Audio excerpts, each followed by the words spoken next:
أعوذ بالله من الشيطان الرجيم. بسم الله الرحمن الرحيم. وقال فرعون ائتوني بكل ساحر عليم. فلما جاء السحرة قال لهم موسى ألقوا ما أنتم ملقون. فلما ألقوا قال موسى ما جئتم به السحر إن الله سيبطله إن الله لا يصلح عمل المفسدين ويحق الله الحق بكلماته ولو كره المجرمون. صدق اللہ مولانا العظیم. عزیزان گرامی، سورہ یونس چل رہی تھی ہماری 8ویں رکوع کی آخری 2 آیتیں تلاوت ہوئی ہیں. آج میں نے مختصراً ان 2-3 آیتوں کے بارے میں کچھ گزارشات کرنی ہیں اور پھر کچھ رمضان شریف کے حوالے سے بھی کچھ گزارشات رکھنی ہیں. قرآن پاک نے فرعون اور موسیٰ علیہ السلام کا تذکرہ اتنا کثرت سے اور زیادہ کیا ہے کہ اتنا تذکرہ کسی اور پیغمبر یا کسی اور حکمران کا نہیں ہوا. اس کی وجہ کیا ہو سکتی ہے؟ مفسرین نے بہت ساری وجوہات لکھی ہیں.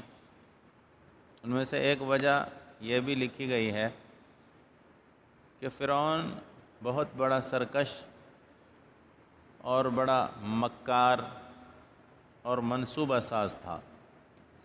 اس نے انبیاء کی ایک مکمل نسل یعنی بنی اسرائیل کو ختم کرنے کے منصوبے بنائے تھے اور بڑے حربے آزمائے تھے. اس نے اپنی حکمرانی کو دوام دینے کے لیے اور موسیٰ علیہ السلام اور ان کی قوم بنی اسرائیل کو دبانے کے لیے. دنیا کے ظالم حکمرانوں اور مظلوم قوموں کی اگر حقیقت جاننا چاہے کوئی شخص اور مظلوم قوموں کی داستانیں اگر کوئی سننا چاہے تو سب سے بڑی داستان فرعون اور حضرت موسیٰ علیہ السلام کی ہے. اور اگر کوئی مظلوم کی قوت کو دیکھنا چاہے، مظلوم کے ظلم میں پسنے کے بعد ان کی ترقی اور ان کی حکمرانی واپس ملنے کی باتیں اگر کوئی مطالعہ کرنا چاہے تو اس میں بھی حضرت موسیٰ علیہ السلام اور بنی اسرائیل کے واقعات کا مطالعہ کرنے سے انہیں بات یہ سمجھ میں آ جائے گی. تو جب موسیٰ علیہ السلام نے فرعون کے دربار میں بے دھڑک بڑے تنتنے سے اور بڑے تمکراک سے اعلان کیا کہ میں اللہ کا نبی ہوں اور تم جو دعوے کر رہے ہو خدائی کے اور تم نے جو بنی اسرائیل کو، ہماری قوم کو تم نے جو غلام بنا کر رکھا ہوا ہے، ان کو آزادی دو اور اللہ کی توحید کو مانو. اور معجزہ دکھایا فرعون کے دربار میں موسیٰ علیہ السلام نے. تو فرعون نے اسے جادو قرار دیا، کہا کہ یہ تو جادو ہے تمہارا. لہٰذا فرعون نے اعلان کیا ہے. آج کی جو آیات ہیں وہ اس حوالے سے ہیں کہ فرعون نے کہا کہ سب سے بڑے اچھے اور عمدہ جتنے بھی جادوگر ہیں ان کو بلایا جائے. اور اس نے باقاعدہ گشتی اپنے ملک مصر جو ہے نا وہ ملک ہے، اور مصر کا یہ فرعون جو ہے وہ حضرت عیسیٰ علیہ السلام کے کافی دور پہلے آیا ہے اور حضرت نوح علیہ السلام کے بیٹے سام کی اولاد آگے پھیلی ہے اور یہ مختلف علاقوں میں پہنچی ہے. تو یہ انہی میں سے تھے اور عمالقہ کہلاتے ہیں یہ لوگ. بنی اسرائیل ہی یعنی ابراہیم علیہ السلام اور حضرت یعقوب اور اسحاق علیہ السلام ہی کی اولاد ہیں یہ لوگ، عمالقہ کہلاتے ہیں. اور یہ لوگ بنیادی طور پر چونکہ نبیوں کی اولاد تھے اس لیے توحید پرست تھے اور آخرت پر ایمان رکھتے تھے. ان کے اندر یہ چیز خاندانی طور پر آ رہی تھی. تو بہرحال انہوں نے جب فرعون کے دربار میں موسیٰ علیہ السلام نے نبوت کا اعلان کیا، اپنے معجزات دکھائے، تو وہ دور بابل اور مصر میں جو تھا وہ سحر اور جادو کا زمانہ تھا، لوگ زیادہ متوجہ اسی طرف تھے۔ آج کل دیکھیں نا سائنس اور ٹیکنالوجی کا دور ہے، تو لوگ سائنس اور ٹیکنالوجی کی طرف زیادہ متوجہ ہیں، ہر آدمی سائنس میں گھسا ہوا ہے۔ تو اسی طرح وہ دور سحر کا تھا، جادو کا تھا۔ یہ ایک فن ہے، نبی کے پاس اعجاز ہوتا ہے، معجزہ ہوتا ہے، لیکن اس میں عام آدمی کو فرق سمجھ میں نہیں آتا کہ جادوگر بھی ایک حقیقت کے اور عام واقعے کے خلاف بات کر دکھاتا ہے، اور پیغمبر بھی اسی طرح کر دکھاتا ہے۔ لیکن اب فرق کیا ہے، میں آپ کو بات سمجھاتا ہوں۔ ہمارے مدارس میں ایک کتاب پڑھائی جاتی ہے مختصر معانی، اس کتاب کا متن ہے مفتاح، تلخیص المفتاح۔ اس کے جو مصنف ہیں علامہ سکاکی رحمۃ اللہ علیہ،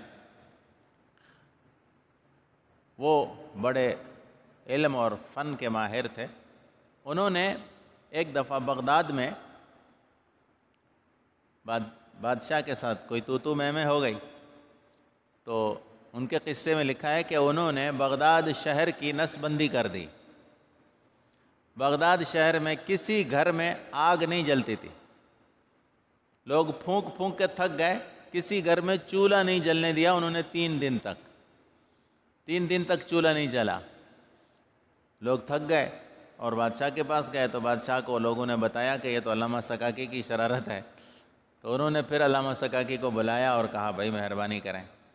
اسی طرح ایک اور واقعہ کسی بزرگ کا لکھا ہے کہ وہ سفر میں تھے، تو سامنے ایک چرواہا بھیڑیں لے کر آ رہا تھا، تو چرواہے سے کہا کہ ہمیں دودھ چاہیے، تو انہوں نے کہا دودھ نہیں دے سکتا میں۔ تو انہوں نے ایک بھیڑ کو پکڑ لیا زبردستی دودھ نکالنے کے لیے، تو چرواہے نے ہاتھ پکڑا۔ چرواہے نے جیسے ہی ہاتھ پکڑا نا، تو انہوں نے اپنا ہاتھ جھٹک کر اس طرف ہو گئے، اور چرواہے کے ہاتھ میں اس آدمی کا ہاتھ آ گیا۔ چرواہے نے وہیں ہاتھ پھینکا اور بھاگ گیا۔ تو وہ جو ساتھی تھے انہوں نے جا کر وہ ہاتھ اپنا اٹھا لیا، وہ ہاتھ نہیں تھا، وہ چادر تھی، انہوں نے اٹھا کر کندھے پہ رکھ دی۔ ہاتھ تھا ہی نہیں، وہ چادر تھی۔ تو سحر اور جادو جو ہوتا ہے نا، وہ نظر بندی ہوتی ہے۔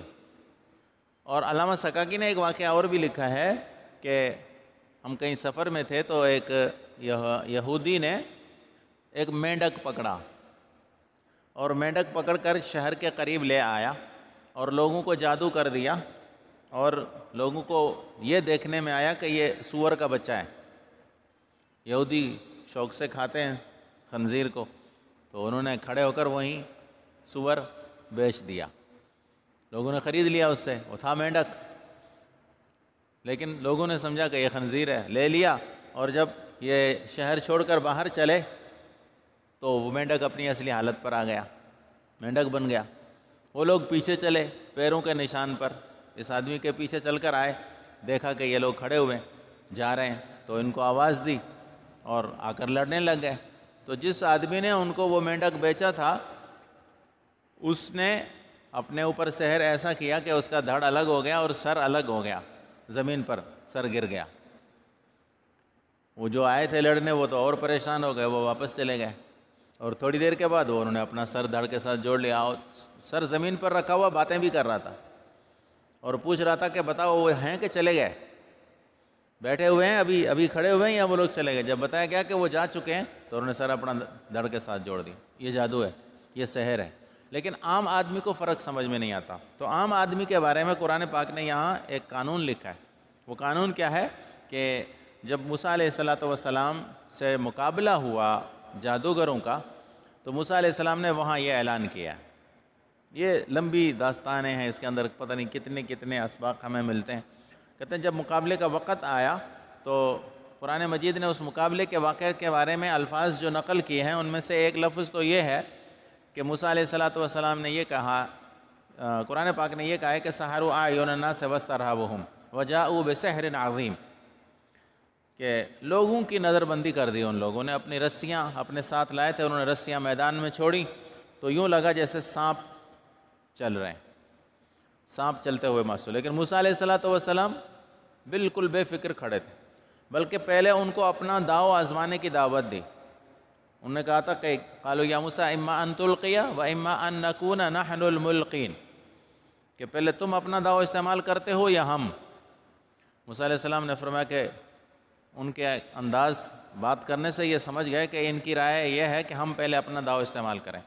تو موسیٰ علیہ السلام نے فرمایا ہاں ٹھیک ہے، پہلے تم اپنا داؤ استعمال کرو. بے فکر کھڑے رہے، کیونکہ ان کو یقین تھا.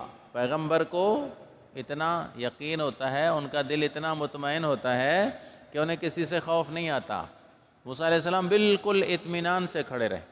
جب انہوں نے اپنا داؤ استعمال کر لیا اور رسیاں پھینکی اور لوگوں نے دیکھا کہ سب سانپ بن گئے، رسیاں سانپ بن گئے اور چلنے لگیں، تو موسیٰ علیہ السلام نے اپنا عصا وہیں چھوڑ دیا اور وہ ایک بہت بڑا سانپ بن گیا اور اس نے تمام رسیوں سے بنے ہوئے تمام سانپوں کو نگل لیا.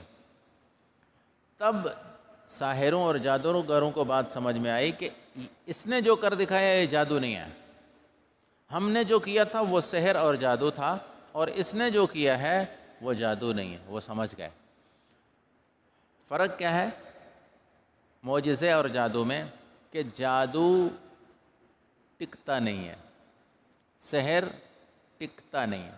باطل اور حق کا فرق.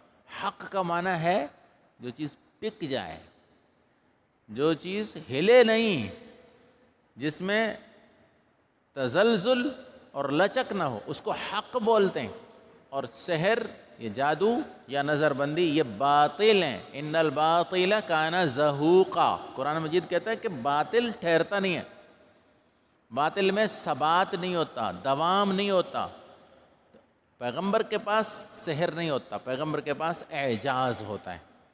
اعجاز کا معنی یہ ہے کہ وہ معجزہ ہے اللہ کی طرف سے، اس پر پیغمبر کا دل بھی مطمئن ہوتا ہے اور اس کو دوام بھی ملتا ہے.